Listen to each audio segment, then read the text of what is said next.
আমরাই সাগরের অভিভাবক, যেভাবে ভারতকে বুঝিয়ে দিলেন ডক্টর ইউনূস। ডক্টর মোহাম্মদ ইউনূসের সাম্প্রতিক বক্তব্য, আমরাই সাগরের অভিভাবক। 7 states of India, eastern part of India, called Seven Sisters. They are landlocked country, landlocked region of India. They have no way to reach out to the ocean. We are the only guardian of the ocean. কোনো সাধারণ ঘোষণা নয়, এটি একটি ভূ রাজনৈতিক ইশতেহার।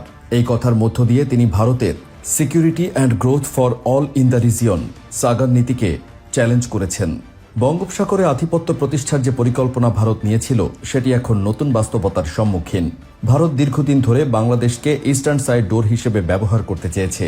তারা চেয়েছিল বাংলাদেশের ভৌগোলিক সুবিধা কাজে লাগিয়ে উত্তর পূর্বাঞ্চলের রাজ্যগুলোর সঙ্গে সরাসরি সংযোগ স্থাপন করতে। ট্রানজিট ও বন্দর সুবিধা পেতে ভারত কূটনৈতিক চাপ প্রয়োগ করেছিল, যাতে বাংলাদেশের সার্বভৌমত্বের ওপর প্রভাব পড়ে।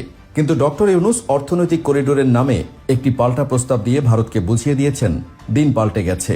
সেভেন সিস্টার্স, নেপাল ও ভুটান বাংলাদেশের বন্দর ব্যবহার করতে পারবে, তবে মালিকানা ও নিয়ন্ত্রণ থাকবে বাংলাদেশের হাতে। ট্রানজিট সুবিধার বদলে তিনি বাণিজ্যিক অংশীদারিত্ব প্রতিষ্ঠার কথা বলেছেন, যা ভারতের পরিকল্পনাকে চ্যালেঞ্জের মুখে ফেলেছে।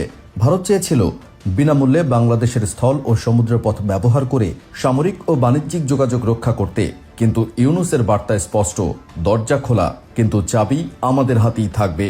বিগত সরকার ভারতের চাপে ট্রানজিট সুবিধা দিতে রাজি হয়েছিল, যদিও এটি ছিল বাংলাদেশের স্বার্থের পরিপন্থী। ভারতের স্বার্থ রক্ষার জন্য বাংলাদেশের গুরুত্বপূর্ণ অবকাঠামো ব্যবহার করার পরিকল্পনা হয়েছিল, কিন্তু দেশের জনগণের প্রয়োজন সেখানে অগ্রাধিকার পায়নি। ডক্টর ইউনূস সেই নীতির বিরুদ্ধে দাঁড়িয়েছিলেন। তার ভাষায়, আমরা দাতা নই, অংশীদার। বাংলাদেশ বন্দর দেবে, কিন্তু দাসত্ব নয়। অর্থনীতি আগে, রাজনীতি পরে। তিনি ভূ রাজনীতির বদলে বাণিজ্যিক লেনদেনের ভাষা ব্যবহার করে ভারতকে কোণঠাসা করেছেন। বর্তমান বাংলাদেশ কোনো দেশের প্রতিপক্ষ নয়, বরং স্বার্থের ভারসাম্যের নীতিতে চলছে। ভারত বা অন্য কোনো দেশের আধিপত্য নয়, বরং পারস্পরিক সহযোগিতার ভিত্তিতে নতুন সম্পর্ক গড়ার সময় এসেছে। নতুন বাংলাদেশ কারো এন্টি নয়, বরং প্রো হিসাবটা সমান সমান।